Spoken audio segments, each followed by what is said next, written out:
5 ওয়াক্ত নামাজ ফরজ, 5 ওয়াক্ত নামাজ ফরজ আদায় যারা করবে না, অন্য কোন আমল তাদের আল্লাহ কবুল করেন না। মাথা যদি না থাকে ভাই, মানুষ যেমন বাঁচে না, নামাজ কেহ না পড়িলে ঈমান তাদের থাকে না। ঠিক না বেটি? সঠিকভাবে পড়ে নামাজ অভাব তাদের থাকে না। রোজা সরে নামাজিদের কোনো হিসাব হবে না। জোরে কান সুবহানাল্লাহ। পচা ডিমে তাপ দিলে হাই, পচা ডিমে তাপ দিলে হাই, বাচ্চা যেমন ফোটে না, সূরা কেরাত ভুল করিলে নামাজ আদায় হবে না। আল্লাহ রাসূল বলেছেন, তুমি নামাজে রুকুতে থাকবে যতক্ষণ, দাঁড়ায় থাকতে হবে ততক্ষণ। তুমি সেজদায় ছিলে যতক্ষণ, 2 সেজদার মাঝখানে বসে থাকতে হবে ততক্ষণ।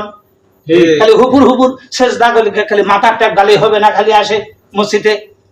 হালকা হালকা নামাজ পড়ো, ধীর গতিতে তোমরা নামাজ আদায় করো।